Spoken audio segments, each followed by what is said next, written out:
Guys, I got two champs right here, right? I got my man Archie, and I got my man Linus, okay? These guys come down, they look a bit shaky, but you know what? I have faith in them, right? Today, they're doing one of our easy challenges, all right? This one, it's got 4 double cheeseburgers. Yeah, 4 double cheeseburgers, all right? Cool. They've got half a kilo of fries loaded with brisket and milkshake. Come on, guys. I could do that in my sleep, really. But you know what? Let's let them do it. Boys, you want to say anything? Light work. We can do that. Yeah, light work. We'll see. What? How long do we have? 20 minutes, yeah? 20 minutes. No more, no less. Linus, what are you saying? Easy snack. Oh, my days. Right, I'm going to tell them to add extra patty to your burger. All right, guys. Let's go.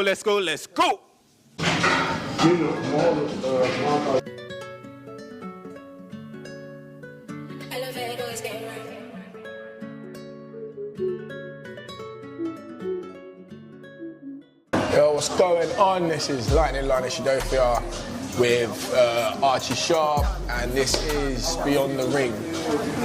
We have just done today a challenge, food challenge. We've got 20 minutes to finish, 4 burgers and half a kilo of chips and some brisket. Thank you for coming on first and foremost. No, thanks for having me on. I wouldn't say it was fun, but eating that, but yeah, thanks for having me on. It was good. No, it's a really good place, Burger Daddy in High Wycombe. Food's unreal. The food's unreal, definitely. It's just a lot. That was a lot of food. It was just a lot. I think it weighed the same as me, you know, in pounds. It must weigh about 135 with my fat weight. Talking about weight, what are you weighing now? I don't know, after that. I'm moving on to light heavy, I think. How do you look at your, like, obviously talking about weight, how do you look at your division as well, lightweight? You got, like, obviously Padley, Cordina, pardon me, Yafai, sorry, not Yafai, Zelfa Barrett. Yeah. You got all them boys in there, Tim, Kamori, Dylan, Ryan Walsh as well. Yeah, Sam Notes up top, you know what I mean, right up top, but you know, your scene's quite stacked, you know what I mean? How you... Yeah, the lightweight, it's a busy division. So yeah, no, it's good. Like I said, I just want to be in the big fights. As you know, the last fight was with Maxi Hughes, former world champion. Beat George Convulsors. I thought do you know what I mean? I've been at that level and I believe I stay at that level. Yeah. Still compete at that level. I'm better than what I was on that night anyway. Yeah, and, no, I believe you're well up there. I believe you're well up there. You know, top 10 in box rec. You're number 10 right now. But I believe you're well up there. I believe you definitely can move around with those boys. You know what I mean? You've shown that. I don't see why you can't be in the conversation. But obviously, you know boxing. You know how it goes. Oh yeah, 100%. Don't I know it. So like, obviously, big fights. You know, big occasions and that. How do you know what's been the factor for you keeping going, like plugging through? Because you know how boxing is, it gets hard, opportunities and things like that, you know what I mean? You know how it goes, like... I'll be honest with you, the last couple of fights, I'm looking back now, in hindsight, and I feel like I lost the hunger a little bit. I got a little bit complacent, you know. I'm very grateful. Got the missus. Yeah. Got 4 kids. Got a nice house. 4 kids. Buy a TV, man. Oh, mate, 100%. Get a TV. So I've been very grateful, but I feel like I took my eye off the ball a little bit, you know. And when I look back on my career, I ain't even achieved 10% of what I know I can do. You know, I beat Olympians, I beat elite level fighters in the amateur days, and I've kind of just so now that's what's given me that drive to be there. Like the big shows, obviously, but also because I know I haven't achieved what I know I can do. I've got a good 5-6 years left of the sport. I'm 30. I live the life, do you know what I mean? I don't drink, I live the life. So I know I've got good years left. I'm a young 30 as well, I'm sharp. I've had a couple of... 100. We've seen your fight, we know. I had a couple of years with like politics situations, so that didn't add any miles. So I've got a lot to give to the sport still, but that's what drives me, that hunger, you know, because I know I haven't nowhere near accomplished what I know I should be doing. You spoke on camera about fights and potential fights and upcoming fights. Like, is there anything in the pipeline? Is there anything that you might have coming up, or be like, look, what's going on? I want this fight. You know what I mean? Yeah, there's nothing on the horizon just as of yet. Like, we've been in some small talks with a couple of fighters, just to get myself back in winning titles. They're the fights that I want. I want to be back in with names and fighting for titles. You know, I was #1 in the WBO, like looking at big names as your Shakur Stevensons, your Navarretes, your Oscar Valdez. My name was being thrown around with them for about 2.5 years when I was #1. So that's where I need to get myself back to and beyond, because I want to go and win world titles within the next year.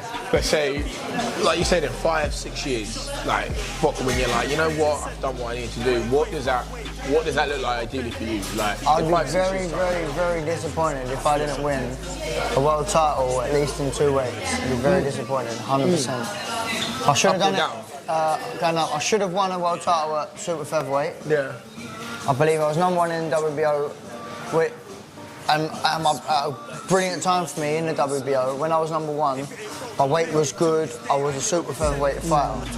I then stayed a little bit too long because of politics. I wasn't getting opportunities that I should have had. It was vacant about 3 or 4 times when I was #1. I still didn't get called up.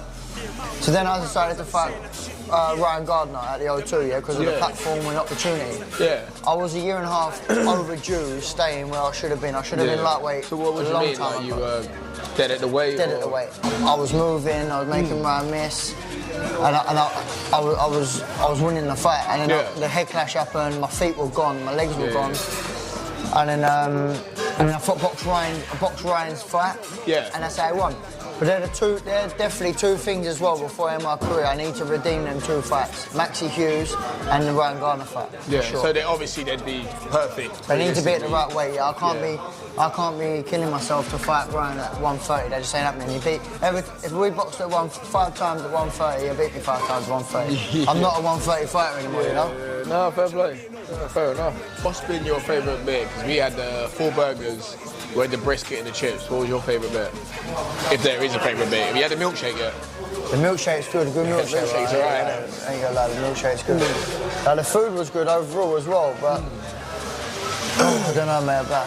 Do you do anything outside of boxing? Mate, I'll be honest with you, I'm busy with the kids and that, you know, with family life. Like, as much as I'm busy on my own little ventures with business and stuff, but I mean, my life's busy with kids. You got any you want to get into or no?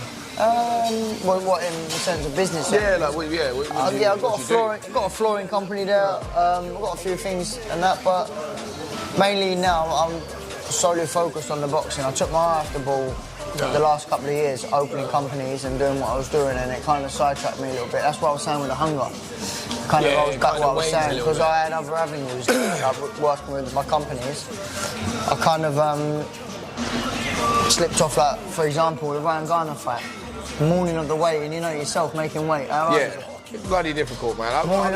I've never really like struggled. I've never really struggled too tough to make weight. I've always kind of made it all right, but it's not easy. Right. So making weight and making 130 was an absolute killer, yeah. Yeah. In the morning of the weigh-in, I'm in the office. I'm in the hotel. Yeah. Doing invoicing. You know what I mean? Things like the day before. In a hotel. I shouldn't have been about invoices and stuff, but I was. So that's what I was trying to say about. I kind of got sidetracked. What you looking like? What you? What's the state of boxing looking like? What's the state of boxing like at your weight looking like for you? How you seeing that now? You trying to pick fights in the burger place? Do you know what I mean? You trying to pick fights? Maybe it's because we've got cameras out. Maybe I'm just absolutely in it, mate. The food is blunted me. But what was you saying about the the state of it? How are you looking at your division now, lightweight? How's it? Hungry, man. I'm hungry. Yeah. I'm looking at these fights. I'm seeing them where they are. Like, I'm hungry. You think that could be you? Like, that should be you? Should be me, man. I'm hungry. Yeah. Listen, you see Sam, Norwich, for example. Sam's a good friend of mine. I like Sam. I've got a lot of time with Sam. I spent a good couple of years in the gym, sparring. I'm very pleased Sam's got this opportunity for a world title fight against. Do you know what I mean? I'm actually over the moon for him. Like, when I see it, I was like, yeah, do you know what? Fair play, Sam, you deserve that. Yeah. But you see, like for myself, for example, I was #1 in the WBO for 2 years, and unfortunately for me, that never happened for me, you know. So, but now Sam's give them belts up. There is opportunities there now. There's the British title. There's opportunities there. So. No, I'm very hungry, man. I'm very hungry, and that's where I want to be as well. I want to be doing what Sam's doing, you know, them big shows, them big fights, and them big paydays. Honestly, it's good to hear like your focus is back where it needs to be, because I hear what you're saying. Like, as soon as you start taking your eye off, everything gets harder. Everything gets 5 times harder, man. But It's a I hard. mean, fair play to you, man. I hope in them 5 years, I hope in the next 5 years you know what I mean, you have the opportunity, let alone actually get the accolades that you know what I mean, you feel like you should be. No, I appreciate that. Thank you. Like you said, it's a hard sport as it is on its own. It's difficult, man. It's The horrible. politics, the business, but I mean, let alone trying to do other things. Like you can't do that in this sport. No, you can't do it all, man. You got to give Like, your I life. learned that the hard way, you know. Like I learned that the hard way, and unfortunately, obviously my beating record, everything, I learned it the hard way. That's why I need to focus now for the next 5 years. Just zone in on the boxing. Just lock in, mate. Just lock I in get on that, it. mate. All right, man. Thank you for coming on, man. Really appreciate it. It's been fun. That was a great challenge. It doesn't feel so great now, but yeah, it's been Linus Shadofia and Archie Sharp. Thank you so much to Burger Daddy for having us, and this has been Beyond the Ring.